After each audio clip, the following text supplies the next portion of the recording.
Salam alaikum. L'île au trésor.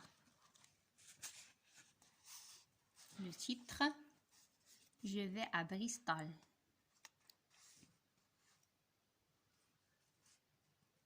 Il faut plus de temps que M. Trelawney n'a pensé avant d'être prêt. Le docteur Livesey est obligé d'aller à Londres. On me laisse au château.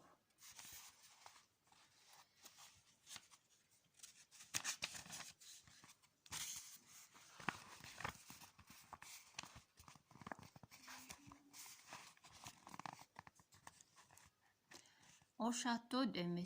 Trelawney, avec le vieux Redruth, le jardinier. Je rêve d'îles, de rage et de grands vents. Je reste des heures devant la carte, je la photographie dans ma tête. Des semaines passent, enfin un beau jour, une lettre arrive pour le docteur Livesey.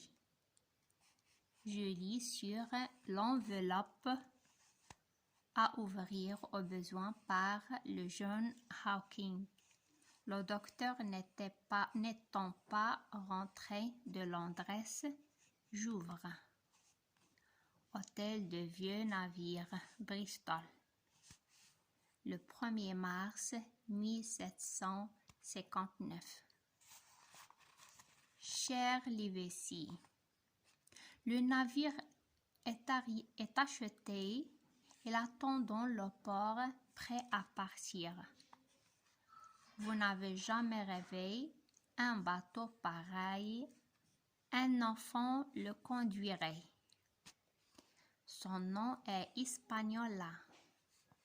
C'est mon vieil ami Blandy qui me l'a vendu. Cet homme m'a aidé de tout cœur. Comme tous les gens de Bristol, quand ils ont appris ce que nous allions chercher. Je veux dire un trésor. Redruth, dis-je, le docteur Livesey n'aimera pas cela. Monsieur Trelawney a parlé. Pourquoi ne parlerait-il pas s'il en a envie? Je ne réponds pas et je continue à lire. C'est Blandy lui-même qui a trouvé l'Hispaniola.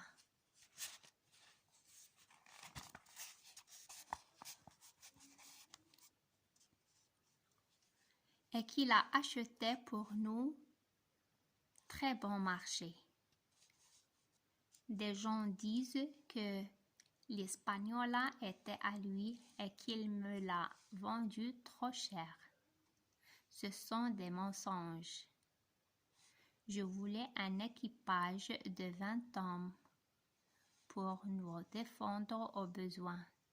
J'avais eu beaucoup de peine à en trouver une demi-dizaine quand j'ai eu le bonheur de tomber sur l'homme qu'il me fallait. Je l'ai rencontré sur le quai et je ne me rappelle plus qui a parlé le premier. C'est un ancien marin. Il est cuisinier dans un hôtel qui est à lui. Mais il se porte mal à terre et il cherche à reprendre du service en mer. Je lui offre la place de cuisinier sur l'Hispaniola. Il s'appelle Long John Silver. Elle a perdu une jambe au service de notre pays et le gouvernement n'a rien fait pour lui. Long John m'a vite fait comprendre que 2 des 6 ou 7 hommes que j'avais choisis n'étaient pas assez forts pour le travail que nous leur demanderions, et avec son aide, j'ai trouvé en quelques jours tous les hommes voulus et et quels hommes pas beaux à voir, mais adroits et courageux sûrement. Avec eux, nous pourrions nous défendre contre un navire de guerre. Je me porte bien et suis le plus heureux des hommes. Je fais tout ce qui est nécessaire pour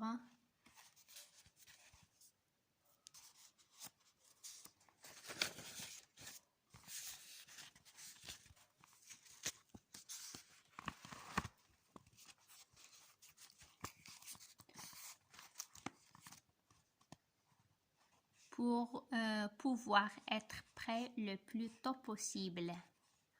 On voyait tout de suite le jeune Hawking dire au revoir à sa mère, que redrute la campagne, puis que tous les deux viennent sans retard. John Trelawney.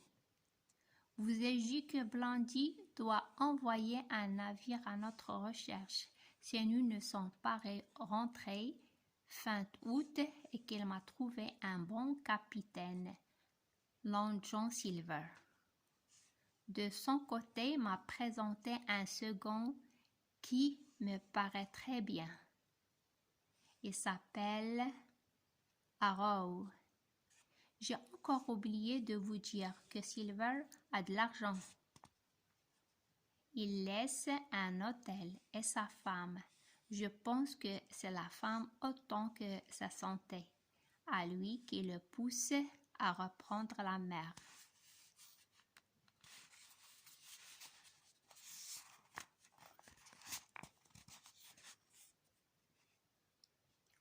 Le vieux Redruth n'a pas l'air content. Il se plaint toute la soirée, mais il n'ose pas refuser de partir. Le lendemain, nous allons à pied à l'hôtel de la mer où je trouve ma mère en bonne santé. Je lui dis au revoir et le soir même, nous partons, Tom Redruth et moi. Je m'endors dans la voiture. Quand je me réveille, il fait jour.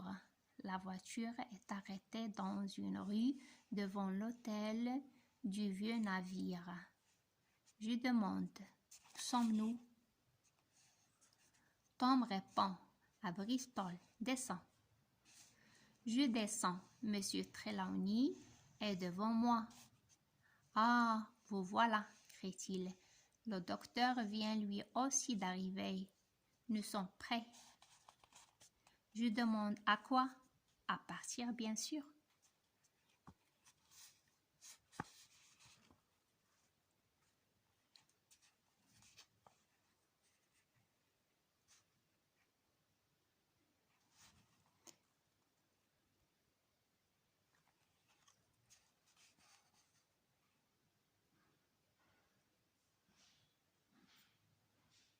Et c'est fini. À la prochaine, Inch'Allah.